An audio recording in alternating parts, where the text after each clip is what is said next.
একটা ভুল বোতাম, একটা সাবমেরিনের নীরব গতি, আর আকাশের অদৃশ্য একটি বোমারু বিমান। এই তিনটি জিনিসের যে কোনো একটি আজ পৃথিবীর ইতিহাস বদলে দিতে পারে। ইরান আর আমেরিকার টানটান উত্তেজনা, ইউরোপের যুদ্ধ, এশিয়ার সামরিক প্রতিযোগিতা, সব মিলিয়ে এখন একটা প্রশ্ন বারবার সামনে আসছে।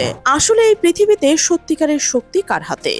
যে দেশের সৈন্য বেশি, না যে দেশের হাতে এমন প্রযুক্তি রয়েছে যা যুদ্ধ শুরু হওয়ার আগেই প্রতিপক্ষের বিদ্যুৎ, ব্যাংকিং আর যোগাযোগ ব্যবস্থা অচল করে দিতে পারে? আজ আমরা সেই প্রশ্নের উত্তর খুঁজব। দেখব বিশ্বের সবচেয়ে ভয়ঙ্কর 7টি সাবমেরিন শক্তিকে, কিন্তু শুধু র্যাঙ্কিং ধরে নয়, বোঝার চেষ্টা করব তাদের শক্তির ভেতরের আসল গল্পটা কি। সামরিক শক্তি বলতে আমরা অনেকেই প্রথমে ভাবি সৈন্য সংখ্যা, কিন্তু আধুনিক বিশ্বে যুদ্ধ শুধু সৈন্য দিয়ে জেতা যায় না। যুদ্ধ জেতা হয় প্রযুক্তি দিয়ে, গোয়েন্দা সক্ষমতা দিয়ে, আকাশের আধিপত্য দিয়ে, সাগরের উপস্থিতি দিয়ে, ক্ষেপণাস্ত্র প্রতিরক্ষা দিয়ে, সাইবার আক্রমণ দিয়ে, আর সবচেয়ে বড় কথা, দীর্ঘ সময় যুদ্ধ চালিয়ে যাওয়ার অর্থনৈতিক সক্ষমতা দিয়ে। এই কারণে গ্লোবাল ফায়ার পাওয়ার সূচকের মতো র্যাঙ্কিংগুলো শুধু ট্যাঙ্ক বা বিমানে গোনে না, তারা বাজেট, লজিস্টিক্স, শিল্পভিত্তি, রিজার্ভ জ্বালানি, ভৌগোলিক সুবিধা, নৌশক্তি, বিমান বাহিনী, এমনকি সামরিক গতিশীলতাও বিবেচনায় নেয়।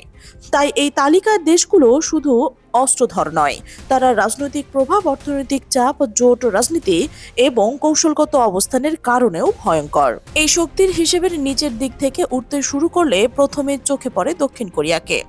এমন এক দেশ যার প্রতিদিনের ব্যস্ততা হচ্ছে সীমান্তের ওপর একটি অনিশ্চিত, পারমাণবিক সজ্জিত ক্ষেপণাস্ত্র পরীক্ষার অভ্যন্তরে প্রতিবেশী।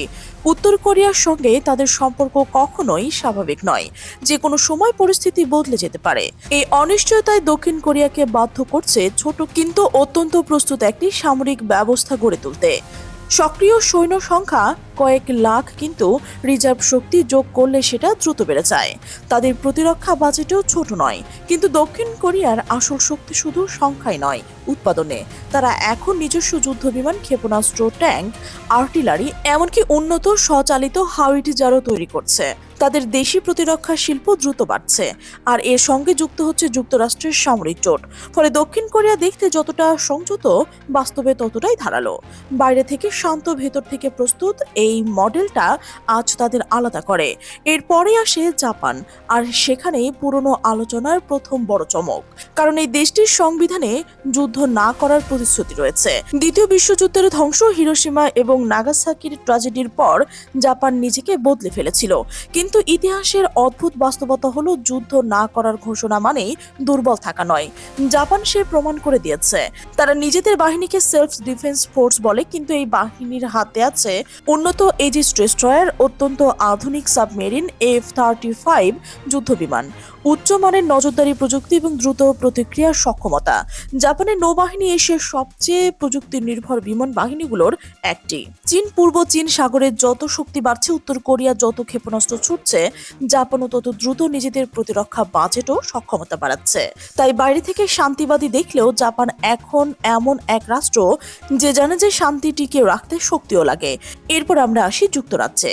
একসময় যে সাম্রাজ্যের ওপর সূর্য অস্ত যেত না, আজ সেই সাম্রাজ্য আগের মতো বিস্তৃত নয়। কিন্তু সামরিক ক্ষমতার ভাষায় ব্রিটেন এখন গুরুত্বপূর্ণ, কারণ সামরিক শক্তি শুধু আকারে মাপা যায় না, এর সঙ্গে যুক্ত থাকে প্রশিক্ষণ, প্রযুক্তি, জোটের প্রভাব আর বৈশ্বিক অপারেশন চালানোর সক্ষমতা। যুক্তরাজ্যের হাতে রয়েছে আধুনিক এয়ারক্রাফট ক্যারিয়ার, F-35 যুদ্ধবিমান, ট্রাইডেন্ট ভিত্তিক পারমাণবিক প্রতিরোধ ব্যবস্থা এবং ন্যাটোর ভেতরের গভীর প্রভাব। ব্রিটিশ নৌবাহিনী এবং বিমান বাহিনী এখন অত্যন্ত কার্যকর। তাদের শক্তিতে আরও একটি অংশ হলো, তারা একা লড়ে না, তারা জোটের মধ্যে লড়ে। আফগানিস্তান থেকে ইউরোপ, আটলান্টিক থেকে ইন্দো প্যাসিফিক, ব্রিটেন তার উপস্থিতি দেখাতে জানে। এই দেশটি আর আগের সাম্রাজ্য নয়, কিন্তু সামরিক মানচিত্রে তার কণ্ঠ এখনো ভারী। এরপর ঠিক পরের ধাপে রয়েছে ভারত, আর এখানে বাংলাদেশের দর্শকের জন্য আলোচনাটা আরো বাস্তব হয়ে ওঠে। কারণ এই দেশটি শুধু একটি বড় শক্তি নয়, এটি বাংলাদেশের সবচেয়ে গুরুত্বপূর্ণ প্রতিবেশীও। ভারতের সক্রিয় সেনা, রিজার্ভ এবং প্যারামিলিটারি মিলে সামরিক জনবল বিপুল। তাদের প্রতিরক্ষা বাজেট বিশ্বের শীর্ষ কয়েকটির একটি। ভারত পারমাণবিক ক্ষমতাধর, এবং আরও গুরুত্বপূর্ণ বিষয় হলো তাদের রয়েছে নিউক্লিয়ার ট্রায়াড, অর্থাৎ স্থলভাগ থেকে, আকাশ থেকে এবং সমুদ্র থেকে, 3 দিক থেকেই পারমাণবিক হামলা চালানোর সক্ষমতা। এই সক্ষমতা খুব অল্প কয়েকটি দেশেরই রয়েছে। ভারত নিজেদের তৈরি তেজস যুদ্ধ বিমান এগিয়ে নিচ্ছে। এই 7টি দেশের দিকে তাকালে শুধু একটি বিষয় পরিষ্কার হয়ে যায়, সামরিক শক্তি আজ শুধু যুদ্ধের জন্য তৈরি করা শক্তি নয়। একটি কূটনৈতিক ভাষা, অর্থনৈতিক নিরাপত্তা, জোট, রাজনীতির চাপ, বাণিজ্যিক পথের নিয়ন্ত্রণ, ভবিষ্যৎ প্রভাব বলয়ের হিসাবও। চীন যখন জাহাজ বাড়ায় তা শুধু সমুদ্রের খবর নয়, ভারত যখন নিজস্ব প্রতিরক্ষা শিল্পের বিনিয়োগ বাড়ায় তা শুধু সামরিক স্বাবলম্বিতার গল্প নয়। জাপান যখন শান্তিবাদী সংবিধান রেখেও নৌবাহিনী শক্তিশালী করে তা শুধু আত্মরক্ষার কৌশল নয়। রাশিয়া যখন পারমাণবিক ভাষার কথা বলে তখন তা শুধু সামরিক বার্তা নয়। আর আমেরিকা যখন নতুন ঘাঁটি, নতুন জোট এবং নতুন সাইবার ক্ষমতা নিয়ে এগোয় তা শুধু বাজেটের খেলা নয়। এভাবে প্রভাব পড়ে জ্বালানির দাম থেকে শুরু করে বাণিজ্য পথ, নিরাপত্তা জোট, এমনকি ছোট দেশের পররাষ্ট্রনীতিতেও। এবার বাংলাদেশের প্রসঙ্গে ফিরে আসা দরকার, কারণ বাংলাদেশ এই তালিকার দেশ নয়, কিন্তু এই 7 শক্তির হিসাব নিকাশের বাইরেও বাংলাদেশ নয়। একদিকে ভারত, অন্যদিকে চীনের প্রভাব, উপরে বিস্তৃত রয়েছে এশীয় কৌশলগত প্রতিযোগিতা, আর সামনে বঙ্গোপসাগর। এই ভূগোল বাংলাদেশকে স্বয়ংক্রিয়ভাবে গুরুত্বপূর্ণ করে তুলেছে। সমুদ্রপথ, বন্দর, আঞ্চলিক বাণিজ্য, শান্তিরক্ষা, প্রতিরক্ষা, সহযোগিতা, ইন্দো প্যাসিফিক কৌশল, সবখানে বাংলাদেশের অবস্থান এখন আগের চেয়েও বেশি গুরুত্বপূর্ণ। তাই বিশ্বের শীর্ষ সামরিক শক্তির তালিকা জানা মানে শুধু কৌতূহল মেটানো নয়, এটি বোঝা যে ভবিষ্যতের চাপ, সুযোগ, জোট এবং ঝুঁকি কোথাও থেকে আসতে পারে। সবচেয়ে বড় কথা, এই 7টি দেশকে শুধু শক্তিধর রাষ্ট্র হিসেবে দেখলে ভুল হবে। এরা আসলে সেই কেন্দ্র যাদের সিদ্ধান্তে কাঁপে বাজার, বদলে যায় জোট, আর অনেক সময় শুরু হয় বা থেমে যায় যুদ্ধ।